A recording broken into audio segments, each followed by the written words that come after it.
Välkommen till den lättsamma podden Let Me Know om den amerikanska rockgruppen Kiss med Marco och Bernt. Nu kör vi!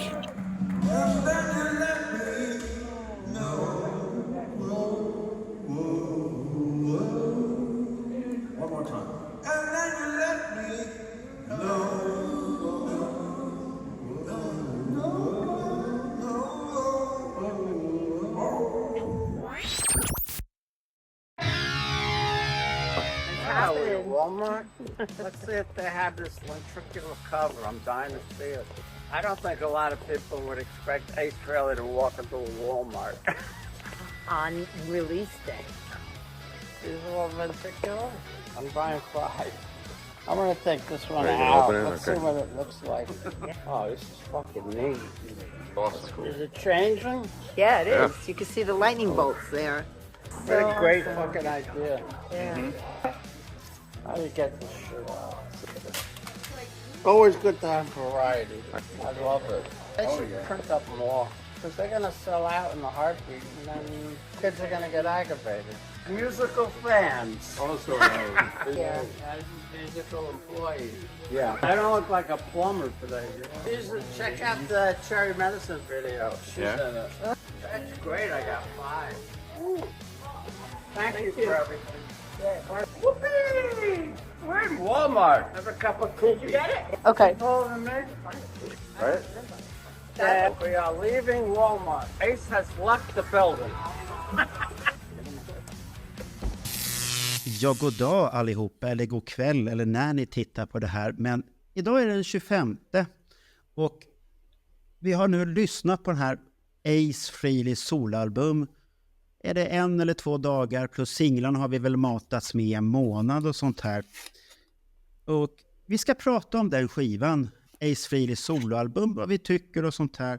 Men jag skulle börja med att ställa en fråga här nu både till Daniel som är vår gäst idag, för att han hade behov att uttrycka sig. Så välkommen Daniel. Tack ska Och du ha. sen har vi ju Bernt som vanligt, så att han behöver inget. Han behöver alltid uttrycka sig. Ja. Men en fråga här. Hade vi brytt oss om denna skiva överhuvudtaget om det inte hade stått Ace Frehley på den? Hade ni köpt den här överhuvudtaget eller lyssnat på den? Börja du Daniel, jag har Ja, jag en kan ganska börja. klar Ja. bild. Det är väl ytterst tveksamt faktiskt. Det brukar ju sällan vara så att bandmedlemmar från ett gammalt band från 70-talet släpper något superbra, ja hur många år senare är det nu, 30-40 år. Så den hade nog gått under radarn, jag misstänker jag, tyvärr alltså. Ja, du hade aldrig brytt dig om och kollat upp vad är det här för... Vad skulle det kunna skiva? vara då? En soloartist från Blue Oyster Cult? Nej, det här är ingenting. Du har ingen bandkoppling eller någonting. Det är en artist som släpper Ja, ut okej. det här albumet. Jag skulle ha tyckt att någon av videorna var ganska rolig, men det kanske ska jag stanna med det. För de tyckte Ja. det var ganska kul. Ja. Punkt. Och Bernt? Ja, jag skulle nog säga så här. Jag har ju förändrat mitt musikkonsumerande de sista åren. Det vill säga att jag lyssnar in på oerhört mycket ny musik tack vare de strömmande medier som finns. Jag har en god kamrat i Brendan Snyder som jag har pratat om ganska många gånger. Som då tipsar om det senaste i rockmusik. Och det har gjort att om jag känner att en platta är bra, alltså en sån där som man kan lyssna på många gånger, ja då blir det inköp. Så funkar jag. Och det är egentligen oavsett om det här hade nu varit en Ace Frehley-platta eller vad det nu är. Låter den bra och jag tycker bandet eller artisten är bra, ja men då ska man ju inte bara stödköpa utan man ska ju köpa för att den är bra och för att ljudet är så himla mycket bättre hemma än strömmande. Okej, Så det är en extremt långa version på det där svaret. ja, så du men hade grejen är köpt ju- skivan i alla fall. Okej. Men Jag om tycker, jag... jag tycker, får jag bara säga lite snabbt, grejen är ju att är man nyfiken på artisten och känner till den, då ger man ju skivan fler chanser. Och det Ja. tar ju ofta 3-4 gånger i alla fall innan den riktigt fastnar. Så att jag har stora problem med nya artister eftersom jag inte har tillräckligt mycket tid att ge dem och lyssna in Så då blir det lätt att man tar, men här, jag vet ju att den här artisten brukar kunna vara bra. Ace har gjort många bra låtar. Jag måste nog lyssna på den här skivan en gång till. Ja, jag hörde det avsnittet. Den här är ju fantastiskt bra. Det här är ju en ny artist. Jo, men den artisten hade nog flygit under radarn för dig ändå.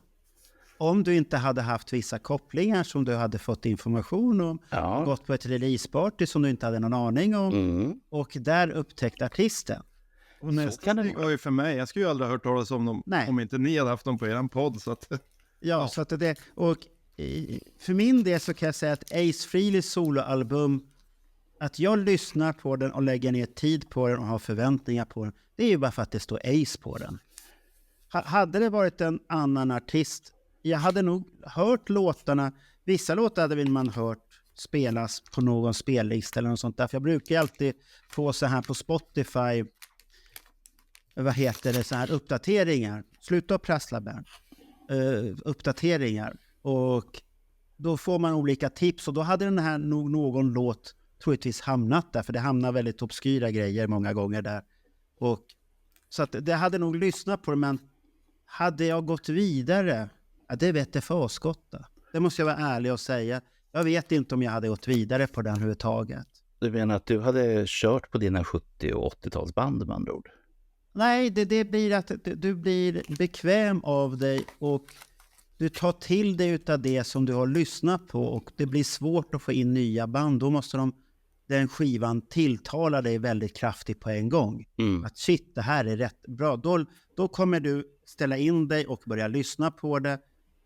Annars gör du inte det. För vi är ju bekväma av oss. Ja. Tack vare Spotify och sånt här så tror jag nog att du har blivit ännu bekvämare. Så kan det vara. Eller den här Frehley-plattan, den var jag och letade runt ganska så bra efter i fredags på utgivningsdagen, för jag kände att jag ville kunna lyssna även på den fysiska plattan och höra, är det något annat som jag hör som jag inte hör på Tidal eller Spotify. Och jag var förvånad över att den är ju slut. Och då fick jag en känsla att folk var sura på mig för att den var slut. Jag köpte den näst sista, det fanns en kvar. Ja, men hur många ex tror du butikerna tog in? Ja, det var det här som var det kluriga. Jag lyckas få ur dem att åtminstone hade beställt 25 var. Men sen har både de mest kända nu, det är Bengans och Sun Pollution. De hade många fler till sina postorderkunder, och det sa bara tjopp, så var de borta. Ja, men då har de ju haft pre-orders. Ja. Ja, de är ju lätt att styra, men hur många tar du upp i butiken för att ha som lagervärmare? Ja, och det var ju 25 som jag hörde en siffra på. Men den gav de ju inte till mig gratis, utan den fick jag ju tjata mig till. Det jag skulle säga med Sun Pollution... Fick du tjata till det för att få köpa en skiva? Nej, jag fick tjata till mig att få rätt på hur många de hade. Jaha, jag tänkte, vad är det? Jag vill köra. Nej, det får du inte. Du är för gammal, gå härifrån. Nej, men det här med sålda... kort här. Du kan inte lämna kontanter. Nej, sålda... Ja, skulle du säga något mer, Bernt? Ja, men poängen till varför jag nämnde Sun Pollution överhuvudtaget, det var att det finns så in i helvete mycket artister som jag aldrig någonsin har hört talas om och som har gått helt under radarn. Och det beror ju inte på att jag är ointresserad av musik, utan det beror på att Sun Pollution har en väldigt speciell typ av kunder, skulle jag vilja säga. Och jag menar inte att de är annorlunda på något sätt, utan de är gjorda av kött och blod precis som vi. Men det är väldigt mycket musik som jag aldrig skulle ha köpt. Så du menar att Sun Pollutions kunder har ett konstigt musikval för att du lyssnar inte på dem, så då har de konstiga kunder? Nej. Vad menar du då? Jag menar så här att det mesta av den musiken som finns inne på Sun Pollution skulle jag inte köpa, än mindre att lyssna på. Därför att jag är inte intresserad av okay. Det är det jag är ute efter. Men om du skulle kanske ha sagt att de har rätt så brett musiksortiment där. Ja. Jävligt mycket dessutom. Det är väldigt brett, från lite stön till väldigt mycket stön och grubbel och sånt här då. Så att det är stort där. Men nu kommer vi till nästa fråga här. Bernt, vet vi har köpt skivan. Har du köpt skivan, Daniel? Nej. Kommer du köpa den? Nej. Jag har inte köpt den. Hittar jag den någonstans så kanske det blir så här spontanköp att jag köper den för att ha i samlingen. Men jag kommer aldrig stoppa in den i CD-spelaren, tror jag. Det har jag inte gjort med de Monster eller... Sonic Boom var väl den sista jag stoppade in i CD-spelaren. Monster har jag inte. Pöjkar, det finns ju lite att välja på nu med den här. Jag har ju då Digipack-utgåvan för det var den jag fick. Är det den med de häftiga bilden som ändrar sig när man... Nej, på omslaget. Den är som Psycho Circus. Nej. Ja, fick du inte ta på den? Nej. Har den kommit till Sverige den överhuvudtaget? Det vet jag inte, för det finns 2 utgåvor och de är... Eller var det en Walmart-special eftersom Ace själv var tvungen att gå till Walmart? Det kan ha varit. 5 stycken köpte han. Ja, 5 stycken skulle han ha. Det betyder ju också, pöjkar, att den här kommer kosta 5 000 spänn eller någonting sånt. Jaha, det är en sån jävla skiva nu igen. Okej. Jag har en affisch. Ja.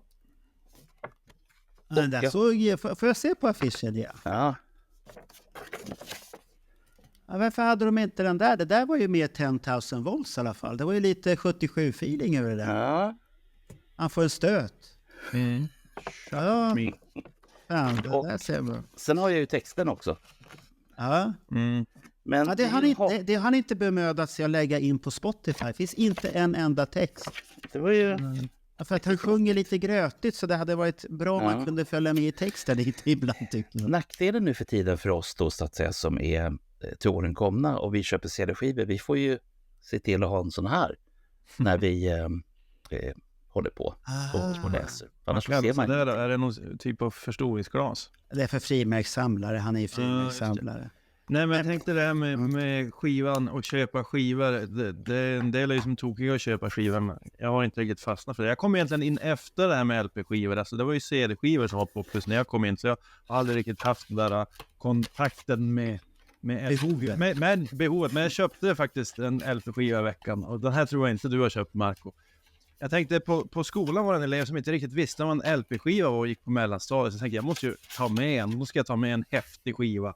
Ja. Den är inte så bra, men den har liksom en yta som är lite skrovlig och man kan öppna den och så kommer någon upp i ett brunnslock. Ja. Come out and play. Jag vet precis, för jag lyssnade när du förklarade det där på podden förut. Att du skulle ta med den jag köpte in och visade för eleverna. De tyckte väl det var småhäftigt faktiskt. Ja, jag har haft den skivan. Ja, det var det häftiga med den skivan. Ja, det var ju det. Det får man ju väl att säga. Ja, fast det här kommer ju bli din grej, Daniel, för att det kanske du vet redan att Ace Frehley's LP-skivor, de kommer i alla färger som finns i hela världen. Ja, jo. Minst 24. Ja, hur många färger är det nu ute i albumet då? Ja, just nu så ser ni ju på en färgkarta på de som vi vet om, men det finns ju en massa till. Så kommer det lite bonusar sen också. Ja. Jag hamnade där uppe där vi pratade en gång för länge sedan. Det är det 25 stycken. Ja, det är på väg dit ungefär. Och det var någon samlare som jag såg skriva ute på nätet där att det är fruktansvärt att det ska komma ut så jävla många skivor. Man vet ju inte vilken man ska ha. Det vill bara köpa en. Köp den, det är svart vinyl, det är enklast. Du behöver inte ha massor med krusiduller och sånt. Nej, men det har ju nästan blivit unikt nu med de svarta vinylen. Ja, det är den som blir efterfrågad till slut. Jag vill ha svart vinyl. Men om vi går på titta på skivan då, omslaget, vad tycker ni om den? Har ni kommit över chocken där nu? Ja, det känns ju som han matar på med den här space-temat, rymdtemat lite väl på den här skivan tycker jag. Men omslaget känns lite AI tycker jag. Även om jag inte helt ogillar det. Det där tycker jag är snyggare nästan. Det hade varit ja. Sen tycker jag det är roligt att han försöker använda lite tecknande figurer som det. Jag hade gärna sett att Kiss gjorde någonting sånt på Sonic Boom eller Monster, men Paul ville väl inte det. Att han liksom tangerar Destroyer och Love Gun, lite av den känslan med en animerad figur på omslaget. Lite kul. Ja. Sen tycker jag lite frän motsatsen var ju den här, var det en singel eller en annan variant? Det bara var en blixt på omslaget som stod 10,000. Ja, just det var singeln. Den där är lite cool också. Ja, sen tyckte jag den här Walking on the Moon omslaget också som kom där. Fast pojkar, finns de där singlarna på riktigt? Eller är det bara virtuella singlar som finns på strömmade medier? Nej, jag såg någon som hade köpt den där 10,000 volts med blixt. Jag vet inte om det var någon specialvariant på LP eller om det var en singel. Jag vet inte. Jag såg den på bild bredvid den här 10,000 volts. Och då vet jag tänkte först att det kanske är som Cherry Medicine och Walking on the Moon, och att det är så här virtuella singelomslag. Men Walking on the Moon, då måste jag säga att det var väldigt snygg. Sen videon kan man ju diskutera vad man tyckte om den presentationen med den här frikade aliensen som kommer och han tackar. Och det är roligt att han gör så många videos, tycker jag. Det är kul att han gör de här videorna. Jag tycker en del av dem är men han måste ha något management bakom sig som säger att du måste vara med. Men sen gillar ju han själv. Han har ju sagt i många intervjuer, vi har ju haft Alex Bergdahl gjorde en intervju där han säger att han gillar det här och har datorer och tycker om att pilla. Sen vet inte jag hur kunnig han själv är, men han tycker om att vara med i teknik. Han är intresserad av tekniskt. Sen har han ju en låt där i på skivan, lite så här gubbrädsla för moderna tider. Ja, som kommer där, så att det är typisk gubbrädsla när man blir gammal, så man är rädd för ny teknik där. Nej, för fan. Ja.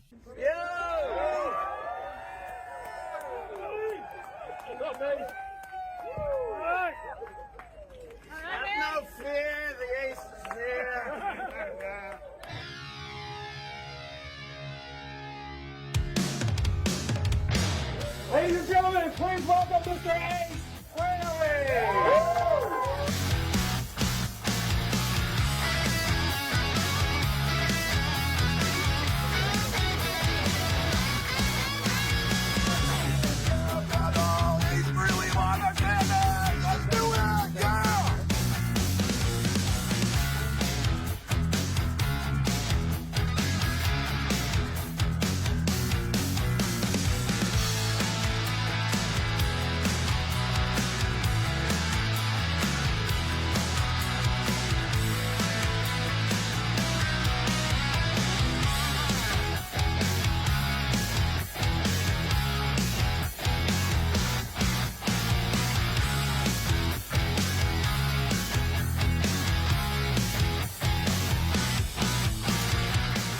I came from Maryland, Baltimore. Roanoke, Virginia, right? I came from upstate. Indiana. We flew in from Kentucky for this. Long Island City.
Nej, men så, tycker vi alla att skivomslaget har vi kommit över chocken och tycker att den är helt okej, eller? Ja, men jag tycker fortfarande att det är fult.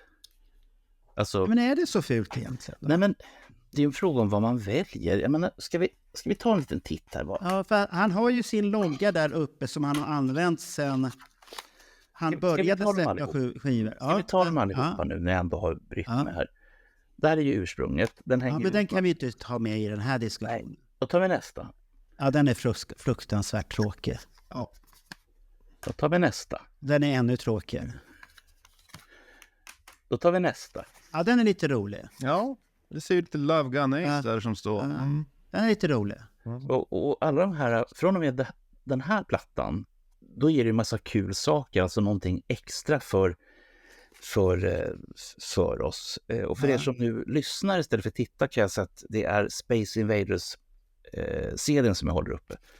Och det finns ju alltid en affisch, det finns alltid något pyssel i de här.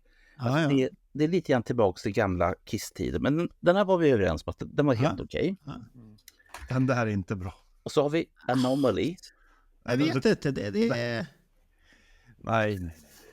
Den kan vi också öppna, där finns det affisch. Jag tycker loggan är ful där uppe. Ja, nej, jag tycker... Men Bilden är kanske lite cool, men loggan är ful där uppe som fan, tycker jag. Ja, då går vi vidare. Tar vi nästa. Oj, nu vart det fel i ordningen här. Ja, nej, men vilken skiva var det? Trouble Walking. Det var Trouble Walking. Den kom i otakt här.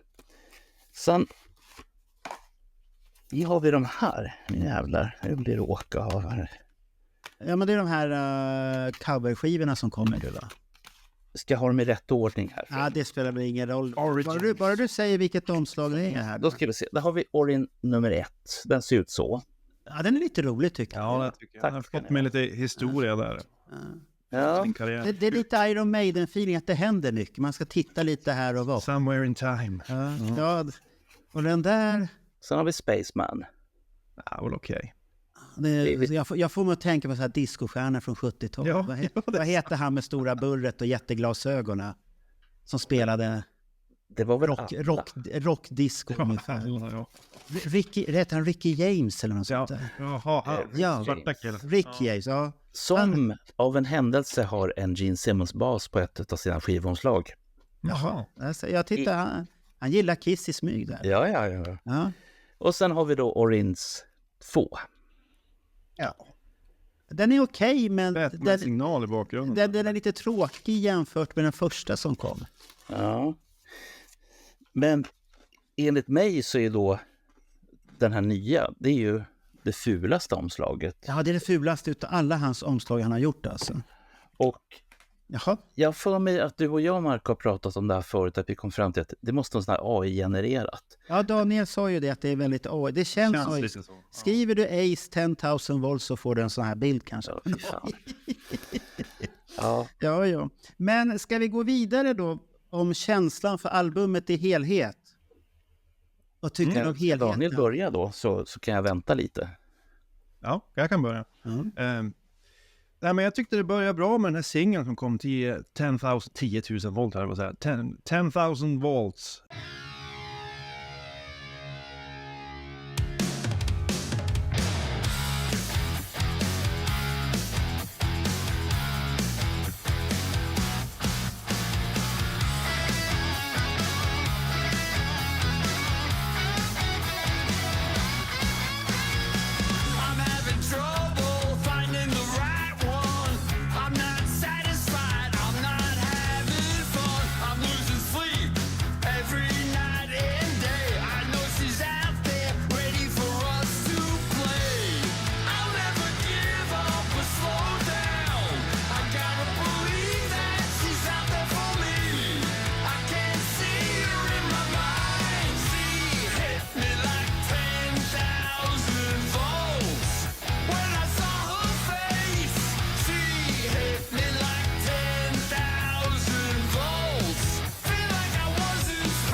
Videon var rätt cool också, så hade han ju flera kända musiker från sina soloband, så det var kul att se. Och trummisen var tillbaka, där såg jag, som han hade för ett par år sedan. Ja, det är lite förvånande. Jag gillar den här trummisen bättre än den här Star som han hade på slutet. Jag tyckte han spelade som tråkigt. Han tog död på låtarna live. Så det är skönt att den här killen är tillbaka. Så det börjar bra. Den låten tycker jag är en härlig rocker, liksom klassisk Ace. Sen har de ju slängt in alla hans solo-maner i låten, bara liksom kötta ihop dem, hans olika grejer som man brukar köra. Det är ingen riktig melodi i solon, och det tycker jag var ett problem genom hela skivan. Du har inget solo som påminner om Parasite-solot eller de här tidiga Strange Ways, härliga melodiska solon, utan det är mer att han kör sina dille och så byter till en annan. Alltså det är ingen... Det tycker jag, där skulle de kunna ha gjort lite bättre. Bästa solot är väl egentligen på den här sista instrumentala låten, men det tror jag inte han har gjort själv. Det är för smooth. Stratosfär, jag tror att det är någon annan som spelar. Det är väl den här Trickster-killen som spelar det solot. Det är jag ganska övertygad om, för det är lite för cleant och det låter inte Ace. Och det är liksom, du har en instrumental låt med ett solo som inte Ace spelar. Det känns ju som blasfemi. Ja. Nej, men det tyckte jag var bra. Nu, Och sen när jag lyssnade igenom skivan, då hittade jag väl egentligen 3 låtar som jag tyckte var riktigt bra. 2-3 som var okej och några som jag tyckte var ganska dåliga. Så att helhetsintrycket är väl att det är okej skiva med några riktigt bra. Fighting for Life tyckte jag var en riktigt bra låt.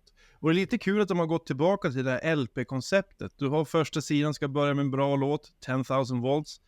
Andra sidan då har du Fighting for Life som ska starta den. Så nu, 100 år efter LP var stor, så ser man att de har tagit till sig det här gamla konceptet med att börja varje sida med en bra låt. Så det är mina 2 favoriter. Och sen tyckte jag också den här senaste singeln är rätt bra, Sharing Medicine. Och det som är lite roligt är att på alla de här 3 låtarna som jag fastnar för, då tittar jag sen i liner notes vilka har spelat på låtarna. Och då är det ju Anton Fig på alla de här 3 låtarna. Det är de enda 3 låtarna han spelar på. Det var lite fascinerande. Det var de jag tyckte var så överlägset bäst. Jag har ju alltid gillat Anton Fig. Ni vet, han spelar ju med Letterman i 10-20 år. Och är ju Ace gamla trummis från tidigt. Har ju spelat på Kiss-skivor också.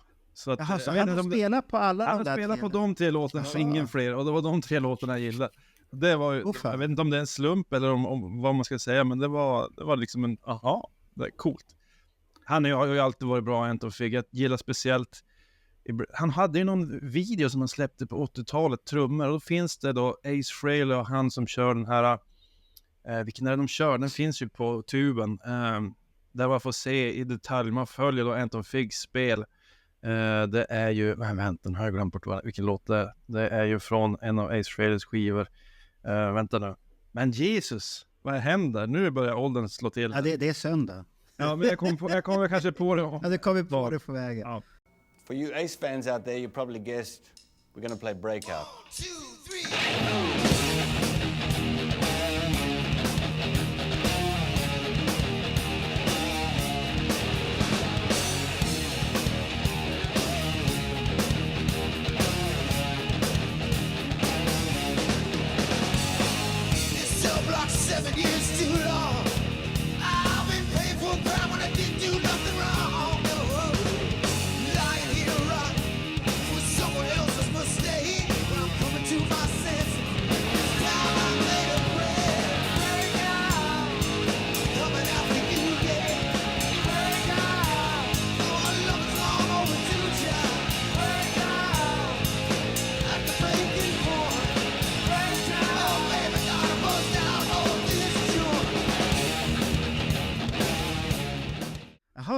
2, 3. Så han har varit med där, Anton Fig. Ja, 3 låtar på mina 3 favoritlåtar. Ja. Så att, väldigt trevlig person också. För han var... Ja.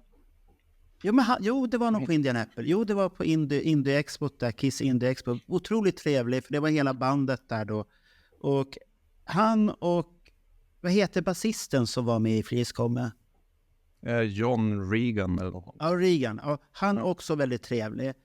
Sångaren i Frehley's Comet en gång i tiden, han var inte så sympatisk tyckte jag i alla fall. Så att det, eller så var det dem då? Det var 2018 när de återförenades med Ace på scen. Ja, just det.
det var riktigt häftigt. Maffigt och sånt här. Så att det är otroligt trevliga Anton Figg och han Regan. Otroligt trevliga. Bernt då, varför var ditt intryck ur första skivan? Det här Ace Frehley här. Ja, jag vill först återknyta till det som Daniel sa, som faktiskt, om man tänker på det, så är det ganska obvious. För att om man tittar på baksidan på CD:n som jag håller upp nu, så finns det finns en A- och B-sida tydlig, fast det står inte A och B, utan man får fröken fantasi får komma fram här och inse precis det här som du sa, Daniel. Och det förekommer... Men då måste jag fråga, är Ace en föregångare nu igen då? Att han är före sin tid här, att man ska börja tänka vinyl för att det är vinyl som samlarna vill köpa. Nu tänker vi vinyl igen. CD:n är en andrahandsprodukt, vinyl är huvudprodukten. Ja, så är det ju. Så kan det ju vara. Och sen, det är lite häftigt. Ja. Sen var ju tendensen under flera decennier att vi trycker in så många låtar det går på en platta och så blir det bra. Sen vilken ordning de är i, det är inte så noga. Ja, det är viktigt med ordning tycker jag. Ja, absolut. Jag skulle säga så här, jag har ju alltså följt den här plattan och jag har följt Ace uttalanden från att han sa att nu jävlar är det åka av och det är många låtar och fortgår och bra är de. Och så skröt han ganska tidigt över att den här kommer att vara minst lika bra som mitt solalbum från 78. Så att jag bara tänkte, det här måste vara grejer. Alltså, han höjde sig själv till skyarna där man bra. Ja, nej men för fan.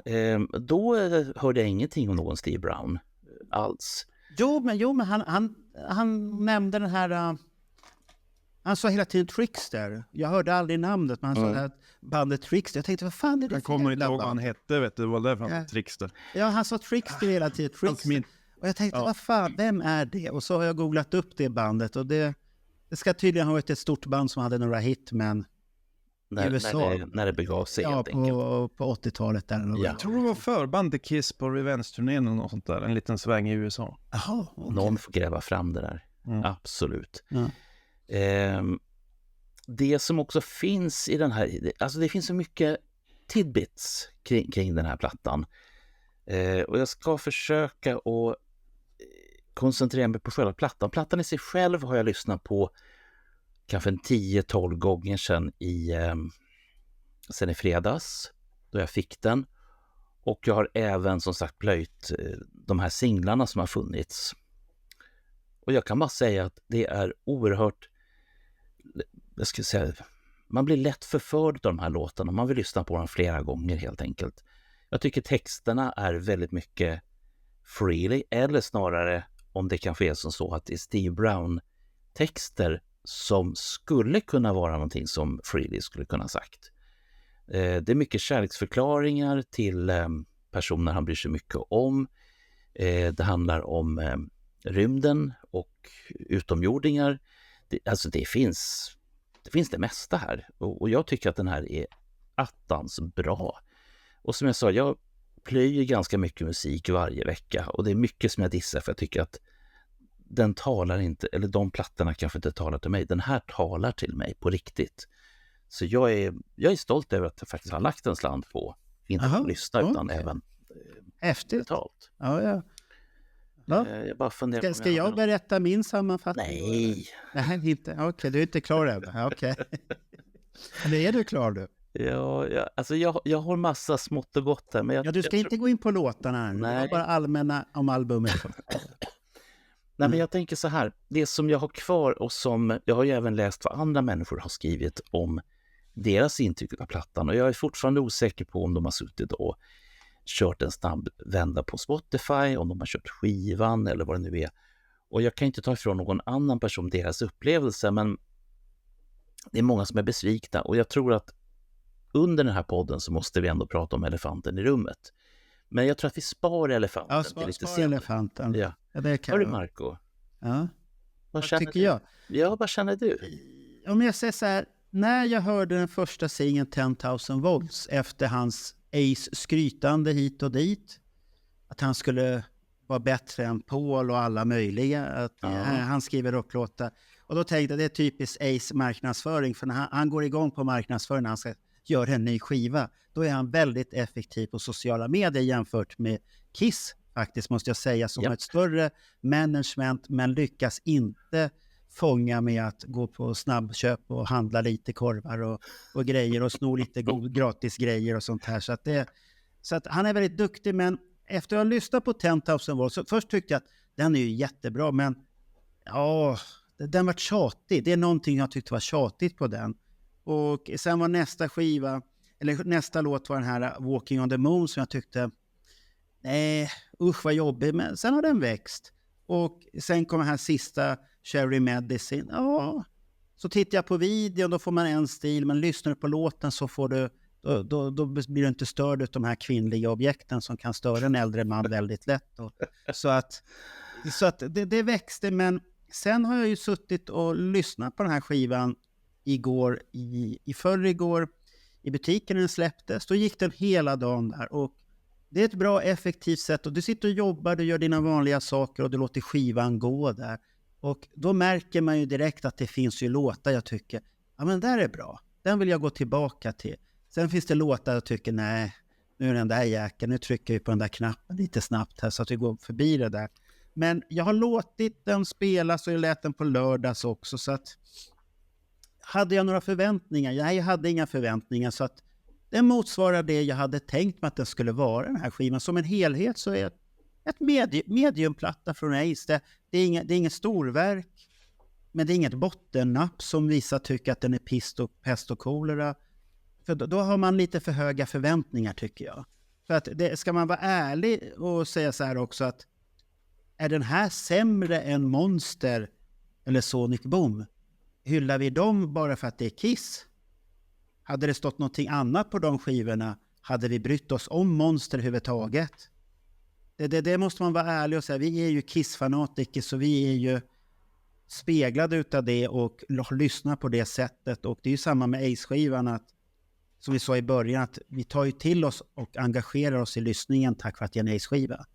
Och kommer fram till något resultat vad vi tycker om den och plågar oss kanske genom skivan för att lära oss tycka om den. Så att i helhet, helt okej. Inte varken bu eller bä tycker jag. Får jag ställa en fråga till dig, Marco? Det finns en farbror som heter Alex Bergdahl som vi kan få hört talas om. Han är ju den personen som har gjort, jag skulle vilja säga, mest för Peter Criss skivkarriär de sista åren. Och han är duktig, han får till och med välkända svenska hårdrockmusiker att producera och mixa en del råmaterial som man har. Och då borde det väl ändå vara som så att de här Peter Criss-grejerna, att vi skulle lyssna på dem, göra en special om dem och berätta vad vi tycker. Ja, det skulle vi kunna göra med nya ögon nu när vi är lite mognare som ett årgångsvin och lyssnar och tar till oss de här skivorna som vi inte klarade av att ta till oss när vi var finniga tonåringar och stod på barrikaden och skrek och allt det här. Och då är det är nog lite olika syn på skivor, men så att blir man matad utan någonting, och till exempel som du sa Alex Bergdahl med Peter Criss där, han har varit duktig på att marknadsföra Peter Criss. Han har ju gjort så att han har ju väckt ett intresse hos mig. Och vill jag lägga ner tid och lyssna på det där och återupptäckt gubben igen. Tänkte att han är inte så jävla tokig. Det var bara det att jag hade förväntningar om att det skulle vara Kiss. Och det är ju inte det. Det är ju Peter Criss. Och det är ju samma med Ace Frehley. Det här är inte Kiss, det är Ace Frehley. Så det är det man måste... Jag måste säga att jag har lite svårt att förstå den här fascinationen över Peter Criss musik som Alexander Alex verkar ha, för att den första soloskivan är väl en fin liten mjuk skiva, den är ju helt okej. Men sen blir det ju stadigt sämre, och den här One for All som kom på slutet, det är ju bland det kanske sämsta man har hört nästan. Om ni orkar igenom det. Men ja, det tyvärr inte på Spotify längre, den skivan. Det är då lika bra. Men sen är ju också böckerna blir ju så styrda. De här böckerna som de har skrivit, jag har läst alla, är det 3 eller 4 nu. De kapitlen om Peter Criss, det är till och med för nördigt för mig alltså. De tycker jag, den djupa fascinationen, jag vet inte om man har sagt det någon gång, vad det bottnar i, varför han blir intresserad av den som har, enligt mig och enligt många, kanske gjort sämst låtar och sämst musik av dem i bandet. Att han går så djupt in i den musiken. Det är ju spännande hur man kan bli fascinerad. Men det är väl därför ingen annan bryr sig, och då är det roligt att gräva fram. Ja, men det finns någon fascination med Peter Criss. Ja. Han var ju Catman, och när vi var yngre så tyckte vi ju att han var väldigt cool, många. Det kommer jag ihåg på 70-talet. Han var cool, han satt vid bakom trummen och såg häftig ut. Och vi vet ju tack vare Ronny också att det var han som skötte mycket snack. Och enligt Alex Bergdahl också mycket snack i början. Sen tog Paul Stanley över, för att han var ju den erfarna, han var ju den hårda rockaren. Och sångaren, inte att förklara. Och sångaren, och så kommer det fram sen till slut att han är ju den mjukaste rockaren utav allihopa. Och har den bakgrunden, så att det är lite fascinerande. Det finns mycket att gräva i den personen, och alla de här karaktärerna vi har i Kiss är väl väldigt speciella. Och det är ju som Ace som vi pratar idag. Han är ju väldigt speciell på många sätt. Och har ett sätt att spela. Han har en sångstil som kanske inte går i hem alltid. Och om det är någon svaghet på den här skivan som jag tycker, då är det hans sång. Däremot känner man ju igen hans sång direkt. Det är ju du känner igen det för att du har blivit matad. Ja, men det är också viktigt att ha en säregen sång. Jag vet inte om ni har sett den här dokumentären på Netflix om We Are The World. Jättebra dokumentär som kom. Nej, jag har inte tittat på det. Jag har tänkt att titta. Okay. Men då lyckas de ju samla 40 av världens största musiker. Och då har du sångaren från Journey som är kanske så bra som man kan bli. Bredvid honom står Bob Dylan och ska försöka sjunga. Och han blir ju skitarrig. Han blir jättenervös. Han vet inte vad han ska göra. Och sen ska han sjunga sin solospot. Men han har ju ingen sån här... Men då har han stått och lyssnat på Stevie Wonder på ena sidan. Och så har han då den här sångaren från Journey på andra sidan. Och blir jättenervös. Och det här är Bob Dylan vi snackar om. Så han vet inte vad han ska göra. Så då frågar han Stevie Wonder, hur ska jag göra Stevie Wonder? Och då visar det sig att Stevie Wonder är en extremt duktig imitatör. Så då sätter sig Stevie Wonder, han är ju supermusikalisk. Sätter han sig vid ett piano och så kör han den där låten. Och så sjunger han som Bob Dylan. Så här ska jag göra Bob, så här ska jag göra Bob. Och så sjunger och Bob bara, ja men just ja. Och sen får han till det. Ja, då måste jag titta. Jag har bara sett den här biten där han känner sig väldigt obekväm. Den har jag sett, för de tog upp det på något tv-program när de recenserade den där. Att det är en utav höjdpunkterna tyckte hon, när Bob Dylan känner sig jätteobekväm. För den som recenserar säger, Bob Dylan är ju inte känd för en pampig röst. Nej. Den är ju väldigt speciell. Jo. Ja, så att men lite Ace Frehley-stuk tänker Bob Dylan. Ja, det blir ju det att det är ju så någon vän som till att han pratsjunger. Ja. Och men Bob Dylan är enligt mig, jaha, nu kommer försvarstalet här. Jaha, en arg jävel som inte ska ha mina pengar. Jag har varit och sett 2 konserter med Bob Dylan. Den ena var med en scen som var i princip nedsläckt. Ingen sa någonting under hela konserten och han bara körde. Nästa gång, och då sålde jag min biljett, för då vart jag fan med mig. Vart du arg för att du var tvungen att lyssna på att han sjöng och spelade? Nej. Vad hade du förväntat dig? Han skulle vara extrovert. Ja, men vad skulle han bjuda på? Han är ju så. Det var du som skapade för stora förväntningar igen. Sen kommer nissen tillbaks några år senare på större arena. Och jag köper biljett. Konstaterar efter jag köpt biljetten att för att få den här enorma upplevelsen av att få se Bob Dylan, notera vad jag sa nyss, han är helt oengagerad när han står på scen. Då måste man ta sin lilla mobiltelefon, stoppa den i en liten påse och låta den få vara kvar ute i foajén. Så du får lägga tid både på upplevelsen att få stoppa din telefon i en påse och lämna till en 19-åring. Och sen så får du en sur jävel som står på scen som inte ger en upplevelse alls. Och sen efteråt så ska du stå köa efter att få din telefon. Det är jävlar i mig en upplevelse, men det är inte den jag vill betala för. Ja, men han gör ju det för att han vill inte ha mobiler uppe i luften hela tiden. Ja, men då kan de säga det. Nej, men det respekterar ju inte. Ja, men folk respekterar ju inte det. Då blir det påse. Det är ingenting. Det är du som har för fel förväntning. Och det är väl säkert det som de flesta har när det gäller Ace-skivan då. Men ska vi börja diskutera låtarna? Är det någonting jag har ju förstått att 10,000 Volts och Cherry Medicine Och vad var den? Fighting for your life. Det var ju Daniels godbitar där. Och jag kan ju hålla med där att Fighting for life, den är riktigt bra. Hoppas det blir nästa singel om man släpper den till. Det ska vara kul. Det var någon låt, vilken låt var det jag tänkte på här? Back into my arms again. Nej, det var nog Fighting for life som jag tänkte på. Den hade man kunnat göra en sån här Hide Your Heart-video till. Ja. Det var det jag tänkte. Man byter bara musik så är det samma tema i det hela grejen där jag lyssnar på. Aha. Det var därför jag tyckte det var lite synd att man inte hade sångtexten att titta på i Spotify. Är det han sjunger om egentligen? Men det känns lite åt det hållet att det är gängkriminella och lite hårda grabbar och sånt här. Och sånt, och så. Tal om gängkriminella. Frågan har ju funnits väldigt länge. Ska Ace skriva en till bok? Jag har kommit igenom halva hans No Regrets. Och sen tänkte jag att den spar jag till sen. Men han berättar nu i en intervju att han och Ken Sharp håller på att skriva en ny bok om Ace Frehley. Okej. Är det den här trashboken då när han ska trasha Paul och Gene så mycket han orkar, eller? Nej, jag tror inte han kommer göra riktigt. Nej, man kan säga mycket om Ace, men... Problemet är att han inte kommer ihåg så mycket. Han måste ju ha någon som berättar storiesarna för honom. Och sen verkar han inte vara den killen längre som har behov av det här.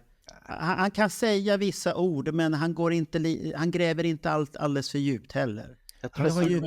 Och det är ju Peter Criss slutat med också, att de gräver inte så djupt, någon av dem längre, att man har kanske accepterat sin lott eller mognat själv, insett att det finns nog mycket skit i min bagagelucka också, att det är kanske lika bra att jag är tyst och inte säger någonting, för att det kommer komma en bakakaka då. Han verkar ju genuint vara vän med Gene i alla fall. De verkar ju ha en bra connection. Ja, men han måste ju vara vän med Paul också på ett sätt, som han bjöd ju... Han surnade ju till för några månader sedan på Paul. Kommer ni ihåg det? Men det gör de ju lite då och då. Men det var senast han surnade till. Men det går ju över liksom. Han verkar inte vara långsur. De är ju bröder. Man brukar vara arg på sina bröder. Jo, man är ju argast på dem man tycker bäst. Ja, så då blir man så här, jävla fan, har jag sagt så. Men ska vi börja gå och titta igenom albumet? Och vi börjar med 10,000 volts där då. Er känsla, alla tyckte ju, när man läser på nätet så tyckte många att Ace är tillbaka. Det här var ju pampigt och så. Men jag tycker det är lite tjatig. Men det är för att du har hört den så många gånger. Och du kommer ihåg. Ja, men det tyckte jag på en gång. Den bara maler och maler. Det händer ingenting. Ja, men det är en hit. Det ska liksom det ska bli en sån här, vad är det de kallar det för? Earworm. Aha, okej. Okay. Men det är ju kärlek. Det har vi glömt att säga. Är det här ett kärleksalbum egentligen? Ja, delvis. Är det en gammal gubbe som har blivit kär igen och hittat... Men han har hittat något bra? Det är också ett gammalt tema han har använt länge. Någon som räddar honom från hans farliga liv och dåliga leverne. Det körde han ju redan på Rock Soldiers. Ja, just det. Då pratade han ju om att han hade kraschat sin bil och det höll på att gå fanders. Men nu är det ändring. Det är ju ett tema som han återvänder också, förutom det här rymdtemat. Ja, men det är väldigt mycket kärlek i det här skiten. Ja, det är ju den här nya tjejen förstås. Eller hon har gett honom mycket krafter på alla möjliga sätt, så att han är inspirerad. Ja, visst. Så att det är ju bra att man har tagit de här flöjtkurserna en gång i tiden då. Det som är tråkigt tycker jag på 10,000 volts och på flera andra är att han har gått tillbaka till det här 80-talsgrejen med att fejda ut låtarna. Det är jättemånga låtar som fejdar ut. Det är så tråkigt slut. Slutet är ju ett tillfälle att göra någonting extra, men 10,000 volts och flera andra bara fejdar ut. Jag tycker det är så trist slut. Det har inte jag tänkt. Kan göra. Ja, men det tänkte jag på direkt. Okay. Nu kommer något coolt i slutet. Nej, fejda ut refrängen. Okej, det här gjorde de ju för 30 år sedan. Men det är kanske en tanke bakom det att det ska låta lite 80-tal. Ja. Men ni gillade den här när den kom ut, 10,000. Jag gillar fortfarande. Riktigt, jag tycker att den är riktigt. Jag kan göra processen kort. Jag gillar alla låtar mer eller mindre. Det finns ingen dålig låt på plattan. Det var ett högt betyg när du säger så. Det där kommer ju bli ett ramaskrik på nätet. Ja, men det får bli påan för det här avsnittet. Det finns inga fel låtar. Alla är bra. Ja, det var häftigt. Jag vet hur det lät när jag berättade att skivan var slut i Stockholm. Vilket jävla liv. Och så får jag känslan av att det är mitt fel att de är slut. Jag köpte en. Det var allt jag köpte. Ja, men Bernt, han är ekonomisk, så han köper bara en. Ja. Än så länge. Ja. Walking on the Moon då, som var den andra singeln.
Fruktansvärt.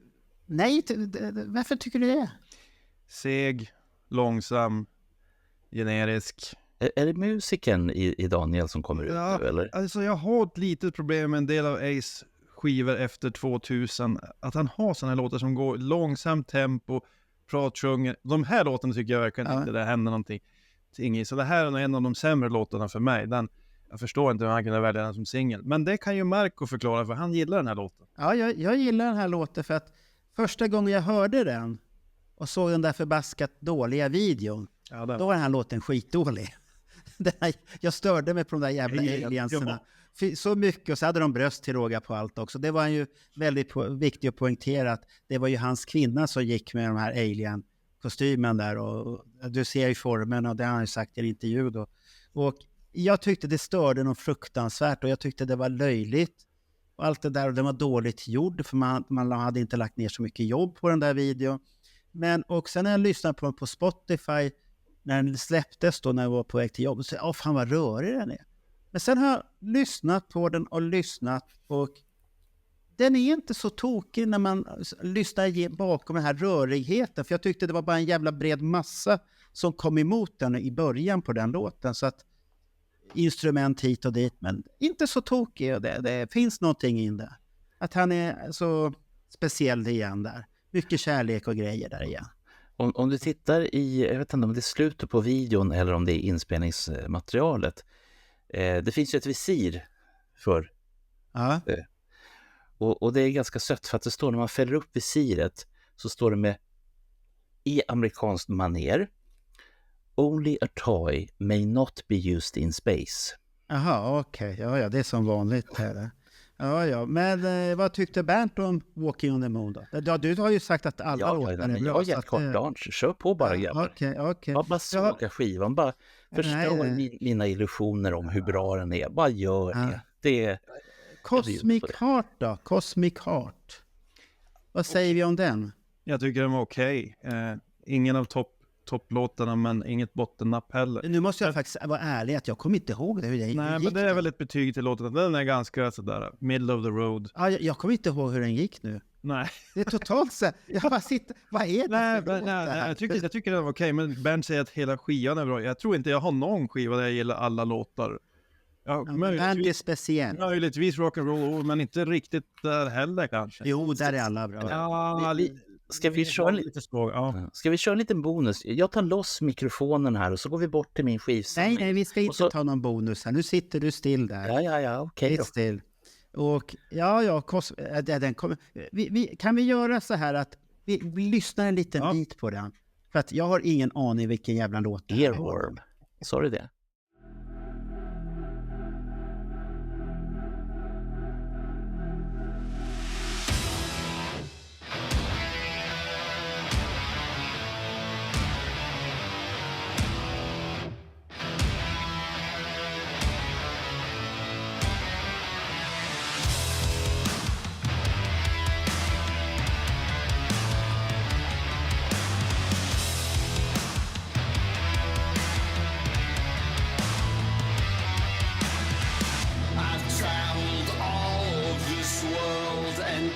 Life to the max.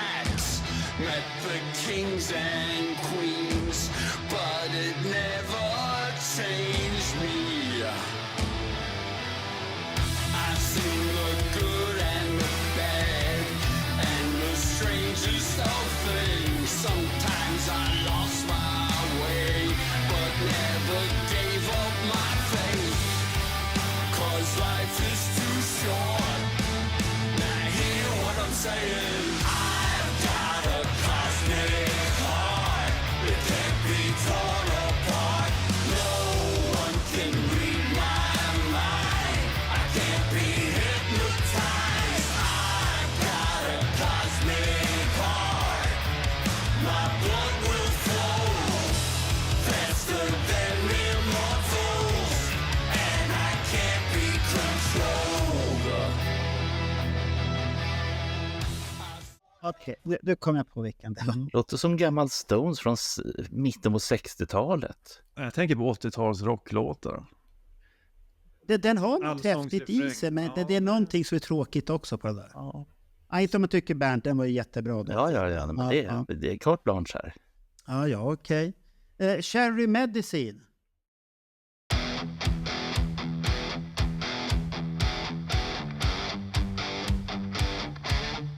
When you came into my life that day, you really stole my heart.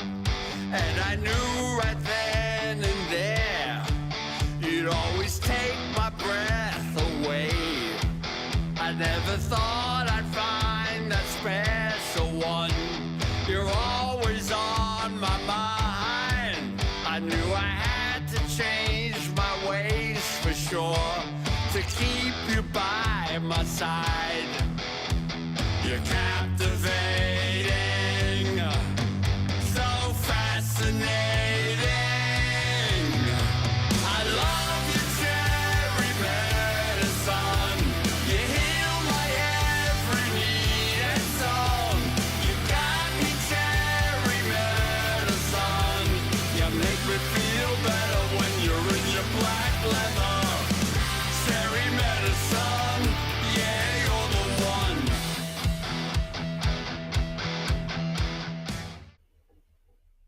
Ja, Ja, det är en skön rocker tycker jag. Videon känns ju som någonting man gjorde 84. Alltså Hells on Fire-video eller något sånt där. Ja. Brudar som springer runt där och lite våghalset att göra en sån video nu. Det känns lite mossigt, men jag tyckte den var rätt rolig den här videon, och låten sitter som ett smäck. Ja, för mig tycker det är en att Aftonbladet skrev någonting om det i sin recension. Ja. Att det är lite mossigt. Gubben har vuxit upp i någon grotta eller vad fan. Det stod så roligt att det här... mycket gubbmoss på den här skivan. Ja, Men det får man ju liksom se förbi. Han sjunger ju om hur sexig folk är och sånt också. Och det måste man ju få göra för att... men det är ju lite Pretty Shock Me. Där har han ju också sjungit också om Leather. Så nej, men jag tycker att det är en bra låt. Det var ett bra val som singel. Fast han har ju rätt att man ser... En kvinna kan ju se väldigt het ut i Black Leather. Det så att det kan vi inte ta ifrån. Han har ju helt rätt i det. Ja. Han är väldigt noga i en intervju som jag lyssnar på där han ställer frågan: finns det någon som inte tycker om en läcker kvinna i läderkläder? Så säger han det själv. Ja.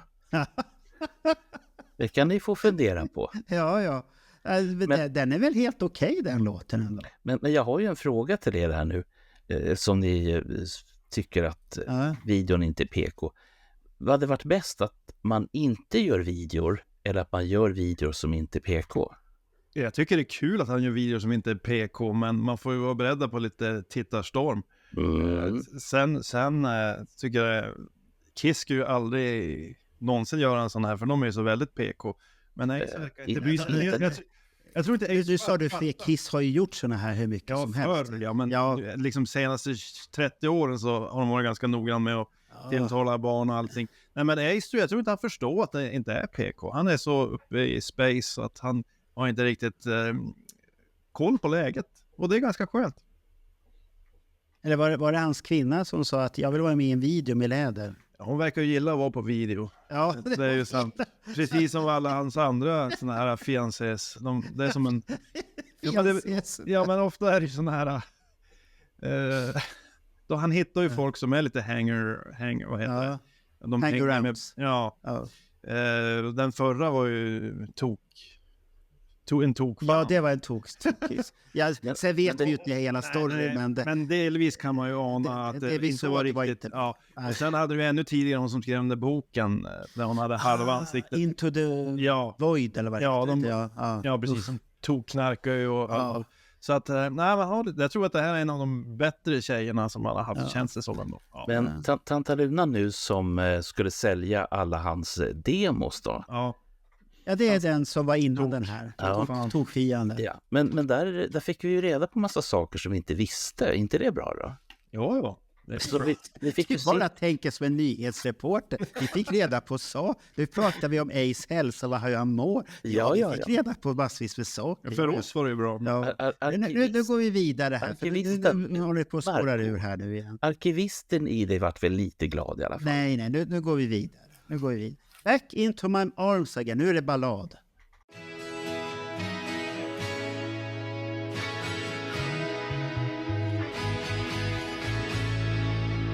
Time has never gone so slowly.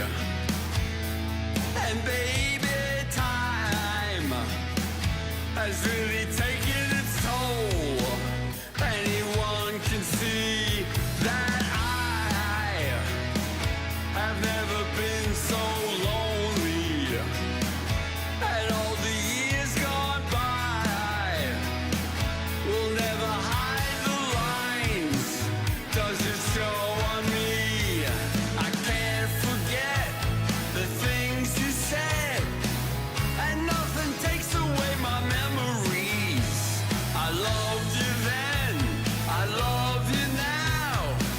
I'm always dreaming of the day I hear you say you're coming back into my arms again, for everyone to see. Looking at you and looking at me, can this really be? Jag måste säga att Ace har ju sällan släppt någon bra ballad. Vi har ju pratat om hans röst. Den görs ju inte riktigt i smäckra ballader tycker jag. Sen tycker jag det var roligt. Nu börjar Ja, vad prasslar han med nu? med någonting. Jag vet, det ser lite läskigt ut. Är det Cherry Medicine han håller på att ta fram grejer här nu? Han är och gräver i brallan och det prasslar. Jag vet inte vad han gör. Och så ser det inte bra. Ja, nej men... bonusmaterial där. Det här är bonusmaterial. Nej men... Jag står inte ut med att det prasslar varje gång som jag rör mig. Och ni tycker inte om heller att det prasslar, för ni undrar vad jag gör. Ja, det är bra att du tar ut kondomerna från röstfällen. Det är bra. Bara det kisskondomer här, okej. Men back into my... Det är väl en helt okej ballad? Ja, den är helt okej, men han hade ju många okej demos. Det här är en demo från 84-85 där någonstans. Audio, video, I got the touch, I'm an animal, I will survive. Han hade ju flera demos från den tiden som faktiskt var bra, men ingen brydde sig om Ace på den tiden. Nej. Han hade jättesvårt att få skivkontrakt, det dröjde ju flera år. Så han byggde upp ett material med massor av ganska bra demos. Och det här är ju en av dem som de liksom har fixat till lite grann. Den är okej, men ja. Jag reagerade på det när Alex intervjuade Ace där och de pratade om vissa låtar där. Då vart ju Ace här han vart lite glad. Tänkte ni på det när... Har ni lyssnat på den intervjun?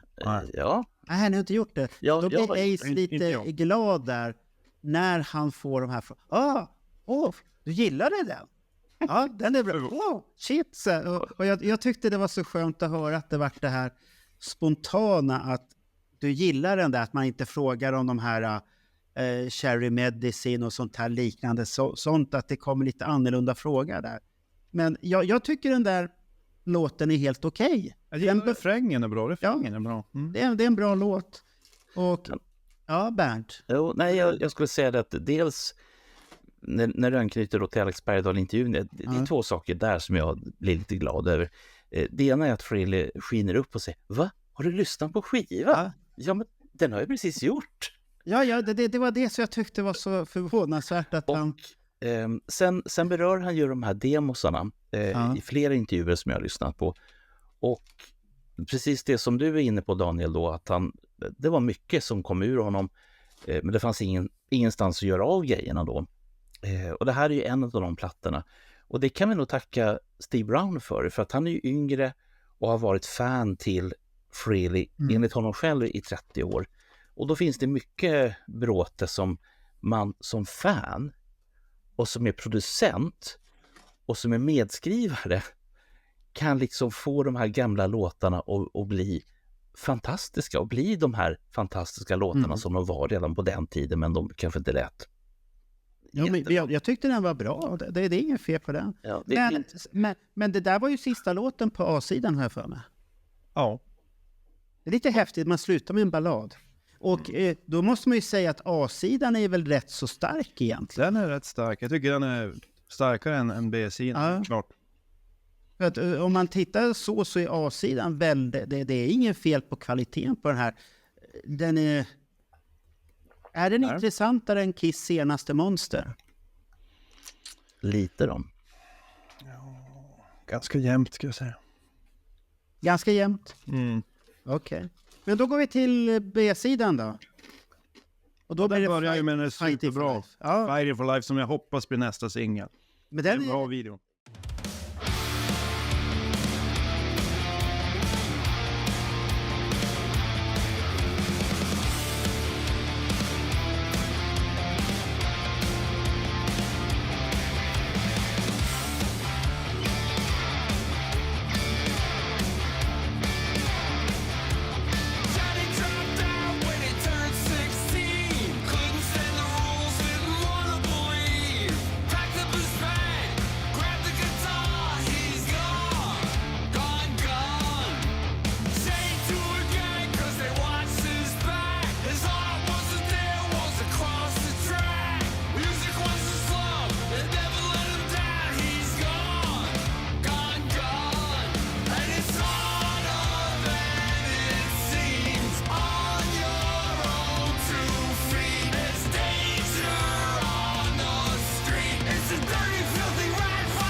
Men det var någon som skrev på någon gruppchatt där.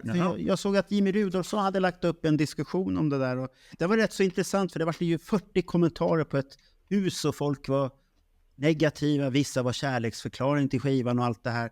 Ja. Och då är det någon som tyckte att den här Fighting for Life är en bra låt men den saknar en bra refräng. Ja, jag gillar refräng. Fighting for Life. Alltså den går ju men den kanske skulle ha stuckit ut lite mer. Ja. Någonting. Många av Ace bästa låtar har ju ganska sån där rakt på refräng. Rip it out. Och det är ju klassiker. Alltså det är liksom raka rör, enkel rocker. Och det här är kanske den mest lyckade rocklåten. Ganska jämnt mot 10,000 volts på hela skivan tycker jag.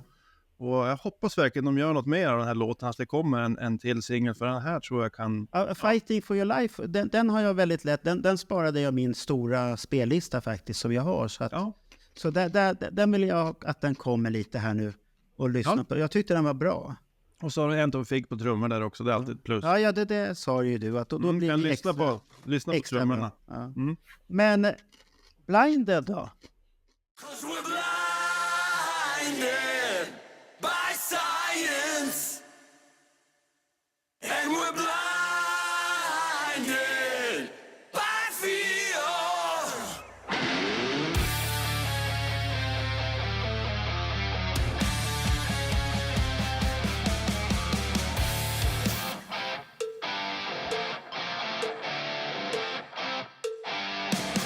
It's like a mind attack.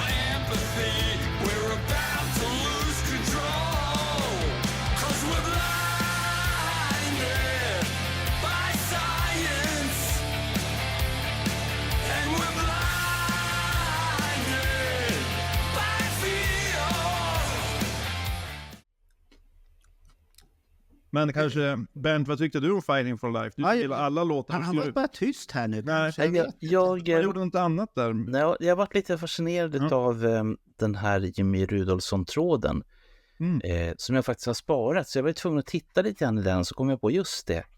Det var ju det som jag tror att jag sa inledningsvis, att det är väldigt mycket vad den är fantastisk. Nej, fy fan vilken dålig platta det är. Det är så. Och det betyder att det måste ju vara en bra skiva eftersom folk blir så otroligt engagerade i den. Och när vi har människor som jag tycker är fina som säger att det här är riktigt skit, då tänker jag det, då har de i alla fall engagerat sig i plattan. De har lyssnat på den. Men det sammanfattningen kommer till. Men Fighting for Your Life gillade du, Bert. Ja, du har ju gillat alla hela tiden. Så. Jag säger inte emot. Jag har inte bara synpunkter sen när vi kommer till den här covern som jag tyckte var cool. Men det är ju sen. Blinded. Ja, men det är ju en Ace Frehley-titel. Det hör ju. Blinded by Science. Och sen kommer de där gubbsjuka grejerna om att det är farligt. Ja, det kändes mossigt tyckte jag. Där hade jag velat ta texten så jag kunde följa med lite enklare. Vad är han rädd för? Men tänk så här, han är 72. Ja, men... Får han ha rätt till sin åsikt när han är 72? Blinded by Science tycker jag är så tokigt sätt att inleda någonting med. För det är väl det som har räddat oss från alla tokerier som häxbränning och massutrotningar. Och det har ju hjälpt oss så mycket. Så jag tycker det är så konstigt i början. Blinded by Religion skulle ju vara... Ja, det skulle kanske vettigare, vara. Tycker jag. Men då blir det ju väldigt... I USA är det känsligt. Jo, förstås. Men USA, det hade varit lite tuffare än Blinded by Science. Det tycker jag bara är fel tänk. Du vet, USA är expert på att jaga fundamentalister i hela världen, men inte i sitt eget land. Där har man väldigt svårt. Är inte det här Thomas Dolby? She blinded me with science. Ja. Men det är ingen bra låt. Jag tycker inte det. Nej, men sen kommer en riktigt fin liten plinga där. Att han skyller en hyllning till sin läderkvinna där. Ja. Black leather som hon har på sig här. Då, att hon är ständigt söt, constantly cute.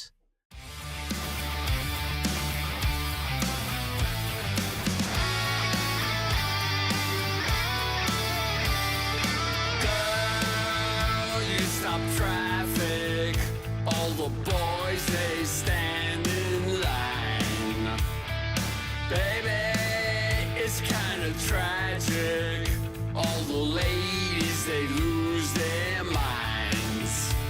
Attractive and coy, but you're not aware. You're not of this earth and you're an angel. You're charming allure. You're like the girl next door.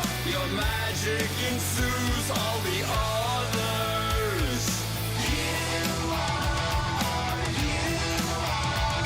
You're constantly cute. You look like a dream. All guys in pursuit. There's nowhere to run. You're constantly cute. Always making the scene. You look absolute. 'Cause you're constantly cute. Och den frågan... Vad var det där, Daniel? Ja. Nähä. Den frågan dök ju upp i en intervju som jag lyssnat på. Och då var resonemanget kan man döpa en låt till Constantly Cute? Ja, det kunde man. Ja, jag tycker Ace... Han gör den kärleksförklaringen väldigt fint tycker jag ändå, på sitt sätt där. Jag kan inte... Jag tycker... Ja, det är inget fel. Det är inget fel. Helt okej. Men Daniel är jättetyst här nu. Det här var inte någon bra. Det låter så negativt om jag säger vad jag tycker. Men jag tycker det är en av de svagare spåren helt klart. Och så jag tycker... Ja, den är väl inte... Nu är engelska ens andra språk, men titeln känns ju fånig. Men han fick ju det. Han tyckte han liksom blivit träffad av en blixt när han fick idén. För han var i ett samtal med tjejen sin och så sa han någonting om att But you're constantly cute, Ace. Stoppa pressarna! Där har vi ju en sångtitel. Jag håller inte med riktigt. Men temat är ju det här att det är 10 000 volts och sen åker han upp till månen och sen blir han Cosmic Heart och sen kommer Cherry Medicine och allt det här. Back into my arms. Det är mycket kärlek. Jag tycker hela låten är liksom halvseg. Inget att skriva hem Är det inte så här som hamnar i balladskivorna här? Nej, det finns ingen Ace-ballad som hamnar i någon Ace.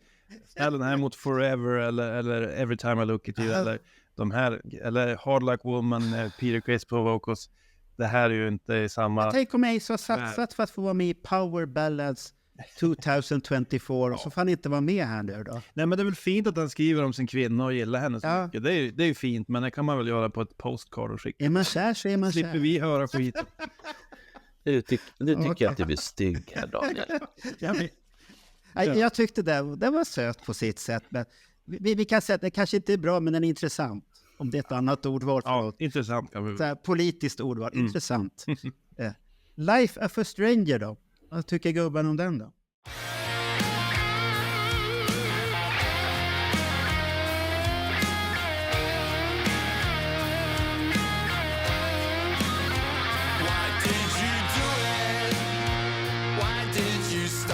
Turn around. Do you even know the reason why you had to help me out? Just when I knew it, it was my time to sink or swim. You came along and pulled me out of all the trouble I was in. Why did you do it? Why did you risk your life for mine? Who would have done the same for you? Who would have saved you just in time? You saved my heart, and you don't even know me. You saved my dream. You heard me scream, whoa, you saved my soul. Love that you have shown me. You saved my life. You saved my life.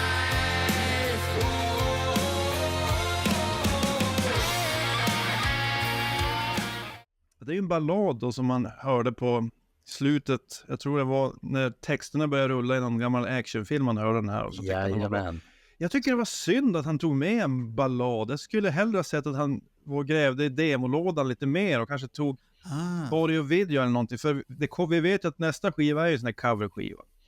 Ja, där han ska ha massa cover. Jag tycker behovet av en cover på skivan är ganska lågt. Jag tycker det var lite synd. Men det är en fin refräng på den. Men i övrigt vet jag inte om det är något särskilt med den här låten.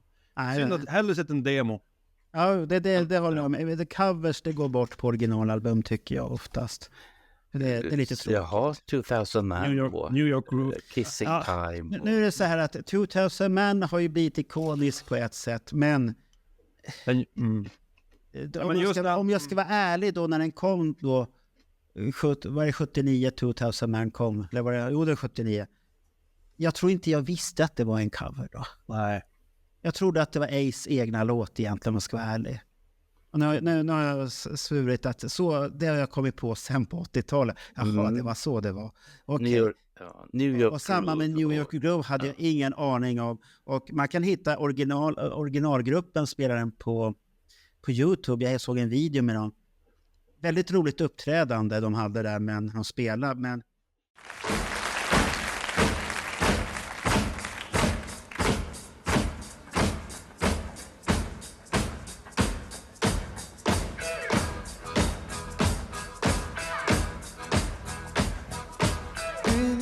since I was here on the street, I'm just passing my time away. To the left and to the right, a tall stone goes to the sky, and it's out of sight in a fading light. Here I am again in the city with a fistful of dollars, oh baby.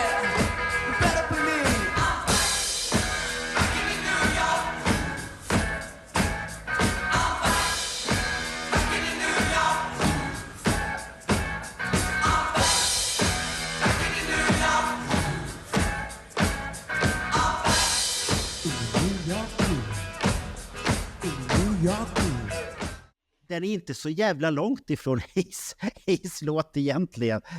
Ace har inte gjort så mycket på den, om man ska vara ärlig. 2000 Man har ju i och för sig gjort mycket bättre. Den har han gjort mycket på, men inte på New York.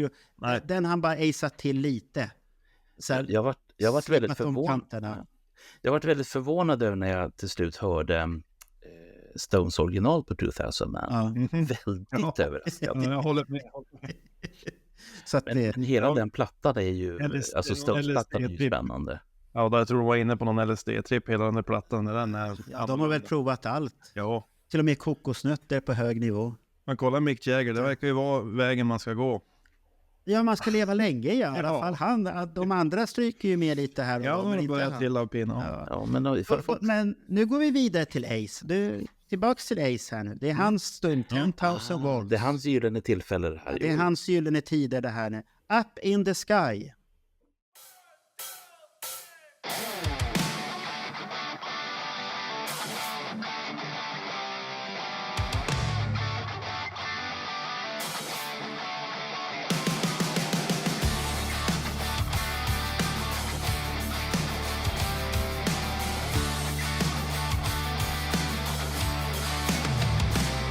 Escaping the future, forgetting the past. The weather keeps changing, it's changing so fast. I can't imagine how things unfold. Now each and every day, I think we're losing control. Oh yeah, we're losing control. Now listen, they're up in the sky. Girl, I know what I saw. You can't trust the news, can't trust the law. Was it fact or fiction, baby? I can't deny. Are we alone? Just screw it. Think I'll just say good night. Nej. Jo, Jaha, jo säger jag. Men Kan du förklara varför den är så bra?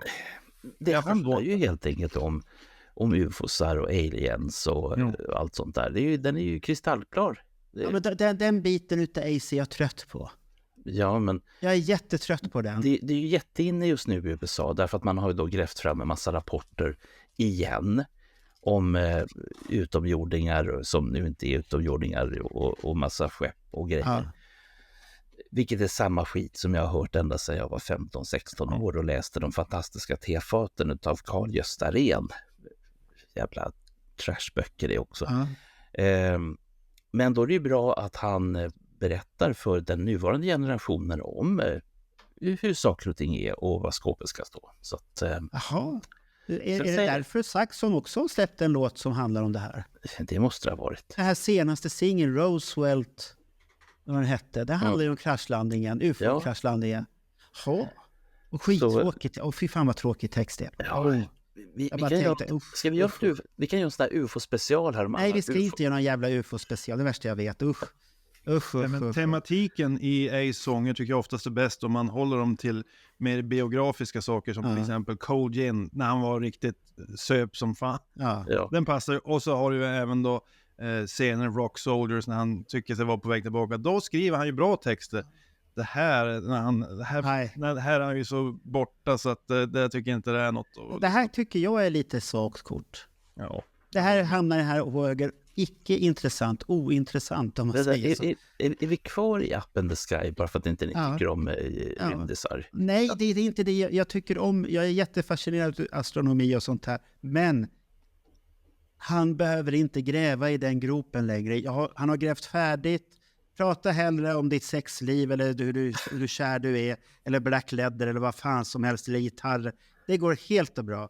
Eller hans vilda supande. Det skulle vara Puke i New York eller något sånt där. Det skulle vara mycket bättre. Det där är jag jättetrött på. Ja, men då tycker du ju inte om Stratosphere som kommer efter. Jo, för den är instrumental. Han sjunger inte. Nej, den handlar ju inte om någonting i så fall. Nej, men den är bra.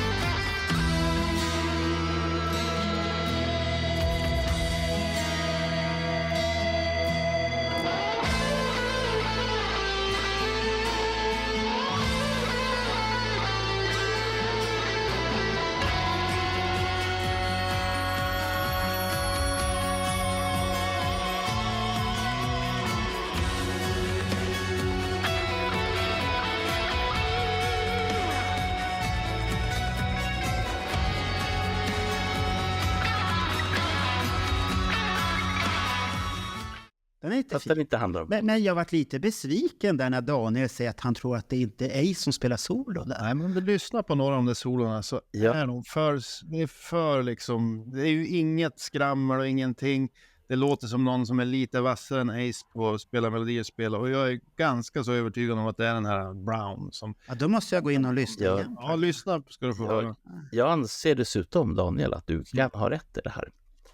Därför att om man tittar på vilka credits de delar, så, för jag har ju texterna som av en händelse, så står ju båda deras namn med på de flesta låtarna när det gäller lead guitar. Ja.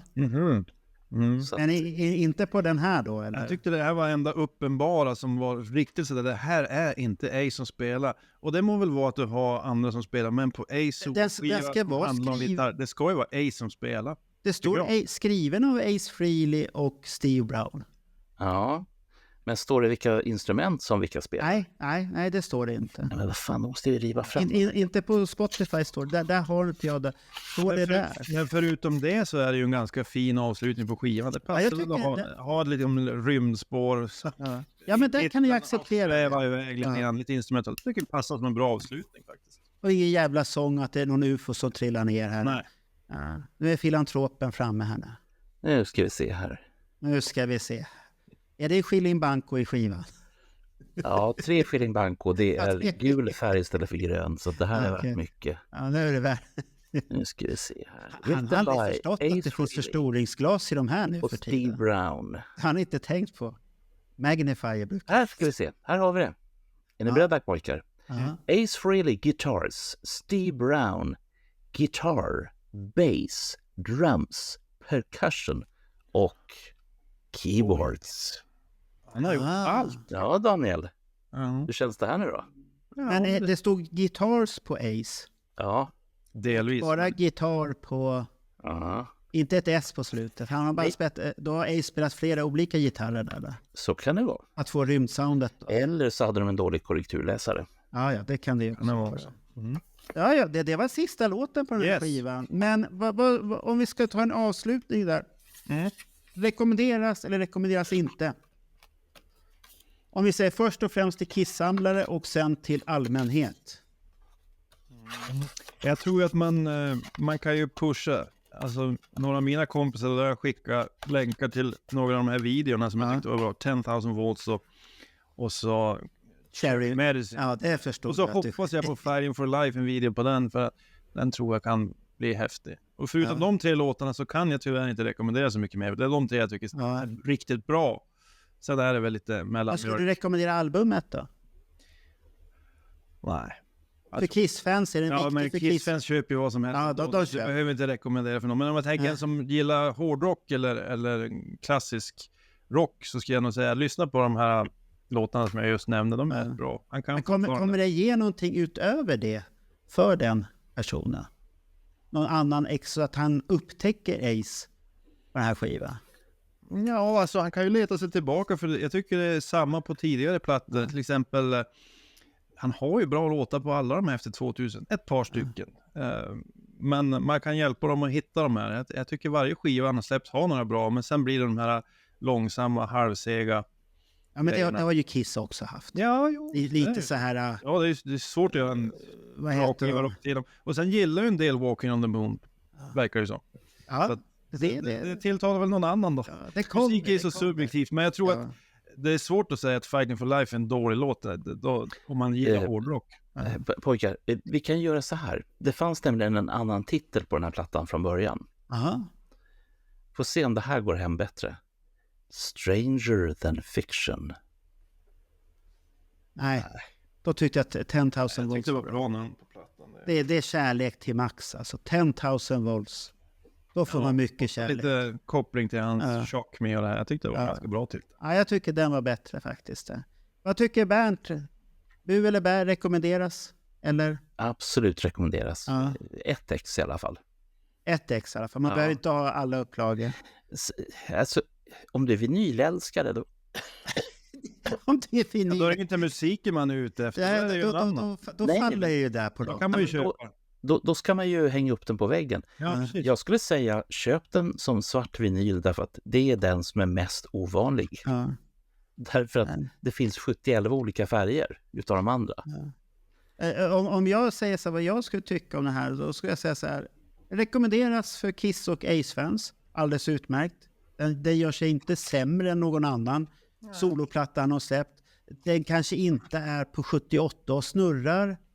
Men 78 har ju sina svaga spår också. Som den har sina storheter. Men helt okej skiva, tycker jag. Rekommendera för någon annan. Om jag skulle säga att de ska upptäcka Ace. Nej, då skulle de nog inte dra fram den här skivan. Kanske någon låt. Sån här Fighting for your life. Eller 10,000 volts. Men inte mycket annat. För det andra skulle jag gömma i garderoben så länge tills de upptäcker andra Ace. Och sen får de upptäcka nya Ace. Jag tycker ni sågar här. Nej, jag sågar inte. Jag bara säger att ge artisten rättvisa. Visst, man skulle kunna rekommendera den här och så kan de upptäcka 78-plattan och säga shit, han var ju ännu bättre då. Men jag vet inte om det här gör rättvisa för honom riktigt. För att sången är ju inte där den ska. För den är ju fixad lite på Stanley-stuk ibland på den här. Nej, vänta, stopp på mig. Alltså säger han att det inte är det så är det ju konstigt, för det hörs ju väldigt tydligt att det är konstigt. Eller använder han någon voicebox för att få rymdeffekt? Jag har lyssnat på en intervju där båda herrarna bestämt dementerar att det är någon autotune. Så här låter jag, säger Ace Frehley. Att de köpte inte Paul Stanleys apparat alltså? Nej. Okej. Sen hela upplägget är ju, det är bästa skivan jag någonsin har släppt. Det är inget fusk. Ja, men det säger alla. Ja, men det är det jag menar. Det är ju bara, det är ju samma snack som samma sak som när Kiss ska släppa en skiva. Det är en blandning mellan Destroyer och någon annan skiva. Men ändå var Destroyer den skivan de inte tyckte om. Och så ska de alltid ha referenser till Destroyer. Ja, men de tror att alla gillar den skivan mest. Så säg istället att det här är en referens till Rock'n'Roll Over, för det är den de egentligen tycker om. Ja, i sådana fall. Jag har aldrig förstått. Nej, så att det var din personliga smak och vad vi andra tycker, det är ju spelar men man får ju säga att marknadsföringen har ju varit fantastisk för den här skivan. Jag fattar inte. Men han är duktig. Alltså det är ju riktigt bra. Det sticker ut. Jag tycker till och med de här halvlöjliga videorna när han går och shoppar och sånt där är lönnroliga. Ja, men de är ju... titta på. Då passar vi in bra. Han är ju lite borta och går runt där. Ja, men han är lite som Gene Simmons Family Jewels. Ja. Men det roliga är att han är ju på de där videorna och precis. Och då rekommenderar jag alla som inte har lyssnat på Alex Bergdahls Ace-intervju. Gå in och lyssna på den. Den hittar du på hans podd, Alex Room Service. Och det är hans senaste. Gå in och lyssna på den.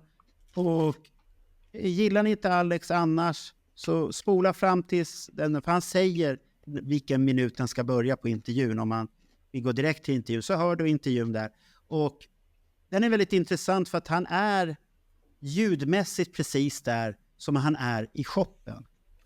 Visuellt. Du får samma känsla. Du ser den här personen där, det ranglar hit och ranglar dit och skrattar åt sig själv och sånt där. Och tänker, han är sån där som mina barn skulle säga att han gör mycket pappaskämt. Ja, men det är det roligaste skämtet. Ja. Man skrattar åt. Det är bara pappa som förstår det där och ingen annan förstår det. Men överlag så tyckte vi att det var en bra skiva. Så att tummen upp från oss. Ja. Eller hur? Frågan är ju han följer upp det här med nästa Origins. Den är rätt så intressant tycker jag. Ja, den är ju lite det. Men det går ju att göra bra coverskivor. Kommer ni ihåg Johnny Cash mot slutet? När han gjorde de här American Trilogy eller vad de hette. Med men då gör han ju speciella tolkningar. Ja, det är ju det Ace på något sätt måste göra. Hitta sin... Ja, men han klarar inte av det. Nej, jag tror inte det heller. Men det tror jag annars är bästa exemplet på coverskivor som är skitbra. Ja. Det är Johnny Cashs sista skivor där. Det är ju bland det bästa han gjorde, tyckte jag. Men då lägger han ju ner sig själv för att göra någonting. Jo.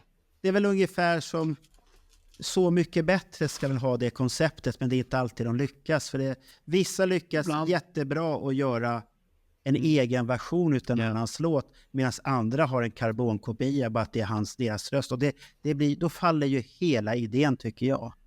Ja, vi har ju ett exempel på en väldigt bra sån tolkning, och det är ju Magnus Ugglas begravningslåt om sin pappa. Den lämnar ju inte ett öga torrt. Nej. Jag har lyssnat på originalet på den, och det... Men Ugglas men då säger vi så att då avslutar vi det här avsnittet med att säga att vi rekommenderar Ace skiva. Och sen när ni ändå är inne på gubbrock så rekommenderar vi Magnus Ugglas och hans dotters tv-serie samtidigt då. Där man får Jajamän. se hur gubbar är när de är rockiga gamla gubbar. För att det är väldigt mycket Ace Frehley i Uggla också. När han går runt i Indien och trampar i skit och allt möjligt. Och är basilrädd och sånt här. Så att det är vår rekommendation på den här podden. Så ha en trevlig fortsättning på dagen sen. Kvällen, Tack. natten. Ja, tack. Hej hej.